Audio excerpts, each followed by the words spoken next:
कश्मीर से लेकर कन्याकुमारी तक, गुजरात से लेकर अरुणाचल तक, सत्ता के गलियारों से खेल के मैदानों तक, नहीं छूटती कोई खबर। सबसे सटीक, सबसे दमदार, सिर्फ प्राइम टीवी पर। स्वच्छ भारत मिशन में हमारे यहाँ जो सारे जो सरकारी कर्मचारी हैं और हम लोगों ने मिलकर शौचालय और साफ सुथरा और सड़क नाली पे विशेष ध्यान दिया, जिसमें हमारे जेई साहब का भी बहुत बड़ा योगदान रहा। अब ये बताएं कि इस गांव में आपने कितने अब तक शौचालय बनवाए? हमारे यहाँ लगभग शौचालय फर्स्ट में 333 मिले थे, जिसमें 333 कंप्लीट हैं। उसके बाद फिर करीब 77 शौचालय है, वो भी कंप्लीट हैं। फिर 70 शौचालय इस बार जो है थर्ड एलओबी में मैंने डाला है, वो भी पैसा रिलीज हो गया है, लेकिन थोड़ा सा हमको लेट मालूम चला। पैसा एक हफ्ते पहले का रिलीज हुआ है। आवास आपके द्वारा कितना बनाया गया जी? आवास कितने बनवाए? आवास लगभग हमारे द्वारा बनाया गया 13 आवास बनाए गए। नाली और खनिजे के कितने काम किए गए? नाली और खड़ंजे में जैसे माफी राजौर बस्ती में नाली की बहुत बड़ी समस्या थी, उस पर ढक्कन नहीं लगा था। मैंने उसको नाली को बढ़िया से करा के उस पर ढक्कनदार कराया, और साथ में घिचौरा में भी खड़ंजा कराया, नया खड़ंजा लगवाया। और उसके बाद दयाल ब्रह्म स्थान पे मैंने समरसेबल और अम्बेडकर जी के स्थान पे वो सीमेंटेड ईंट और ये सब मैंने कार्य कराया। 15 अगस्त के अवसर पर आप क्या शुभकामना देना चाहते हैं? 15 अगस्त के अवसर पे मैं यही कहूँगा कि हमारे समस्त ग्रामवासियों और देशवासियों को हार्दिक शुभकामनाएं। व साथ में ये भी संदेश देना चाहता हूँ कि लोग ज़्यादा से ज़्यादा मात्रा में जो है पेड़ पौधा लगाएं और अपने आने वाले भविष्य को सुरक्षित रखें। धन्यवाद। जनपद कौशाम्बी के कृषकों को सूचित किया जाता है कि प्रधानमंत्री कृषि सिंचाई पर ड्रॉप मोर क्रॉप योजना, फलपट्टी विकास योजना, अनुसूचित जाति जनजाति कृषकों हेतु औद्योगिक विकास योजना एवं राष्ट्रीय आयुष मिशन योजनांतर्गत निर्देशालय से वित्तीय वर्ष 2019-20 हेतु जनपद के निम्नानुसार लक्ष्य प्राप्त हुए हैं। इच्छुक कृषक कृषि विभाग की वेबसाइट upagriculture.com पर उद्यान विभाग के पोर्टल में ऑनलाइन आवेदन कर सकते हैं। निम्न कार्यक्रमों को क्रियान्वयन डीबीटी के माध्यम से कराया जाएगा। नमस्कार, स्वागत है आपका। आप देख रहे हैं प्राइम टीवी इंडिया। वक्त हो चला है कुछ खास खबरों का। पेंसिल्वेनिया में अमेरिकी राष्ट्रपति डोनाल्ड ट्रंप ने कहा कि WTO को विकासशील देशों की नई परिभाषा गढ़ने की जरूरत है। उन्होंने कहा कि भारत और चीन एशिया की बड़ी अर्थव्यवस्था बन चुके हैं, इसलिए अब उन्हें विकासशील नहीं माना जा सकता है। उन्होंने कहा कि इन दोनों ही देशों को WTO से मिलने वाले लाभ बंद होना चाहिए।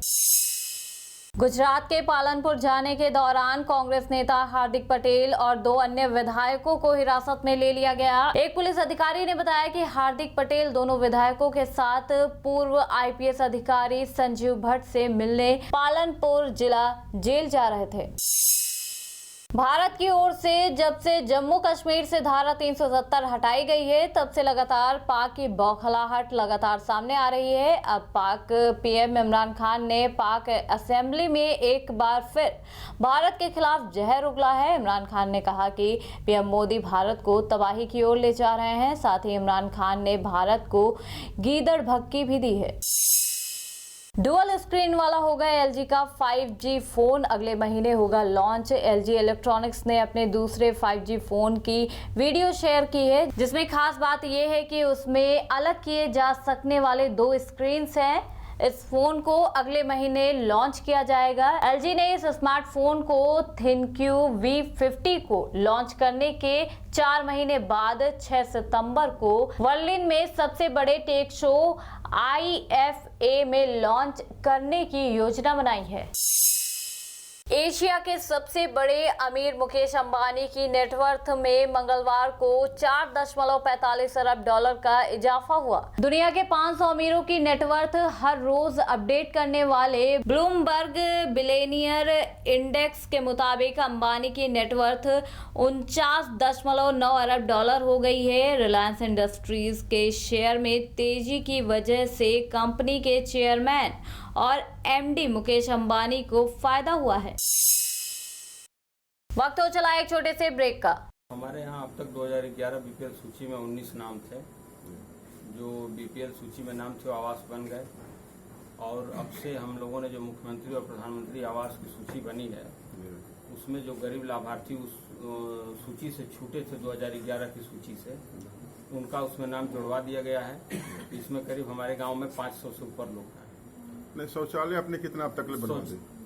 शौचालय हमारे यहाँ कुल 800 थे जी, जिसमें सब सारे के सारे शौचालय बन रहे हैं।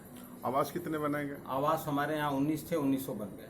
और रोड और नाले के काम कितने? रोड नाली काम जो भी 14वें वित्त योजना और राज्य वित्त से जो भी धन आते हैं वो लगातार काम चलते रहता है। क्या आप शासन से कोई मांग कर रहे हैं? क्या मांग यही कर रहे हैं कि जो मुख्यमंत्री प्रधानमंत्री आवास में लोग छूटे हुए हैं, जो 2011 की सूची में नाम नहीं थे, वो नाम अब जुड़े हैं। 2011 की सूची बड़ी विसंगति पूर्वक थी, पूर्व की सरकारों ने उस पर ध्यान नहीं दिया था। तमाम गरीब लाभार्थी जो जिनको लाभ मिलना चाहिए वो लाभ नहीं पाए। तो हम चाहेंगे कि प्रधानमंत्री मुख्यमंत्री जी से मांग करेंगे कि जो इस सूची में बचे हुए लाभार्थी थे, जो 2011 की सूची के बाहर जो नाम जोड़े गए हैं, जिस तरह से नगरों में आवास मिले, नगर पंचायतों में मिले, उसी तरह से गाँव को भी आवास वैसे मिले। जो गरीब आवास की मांग करे उसकी जाँच करके उसका घर जरूर बनवाया जाए। आप 15 अगस्त पे ग्रामवासियों को क्या करना चाहते हैं? हम समस्त ग्रामवासियों को शुभकामनाएं देते हैं कि हमारे गांव के लोग इसी तरह से गांव के विकास और गांव और अपना स्वयं का विकास करते रहें, जिससे देश का विकास हो। ब्रेक के बाद आपका स्वागत है। जम्मू कश्मीर से अनुच्छेद 370 को कमजोर किए जाने और राज्य को एक केंद्र शासित प्रदेश बनाने में मोदी सरकार के फैसले पर कई तरह के तर्क सामने आ रहे हैं। कई विपक्ष लोग इसका विरोध भी कर रहे हैं।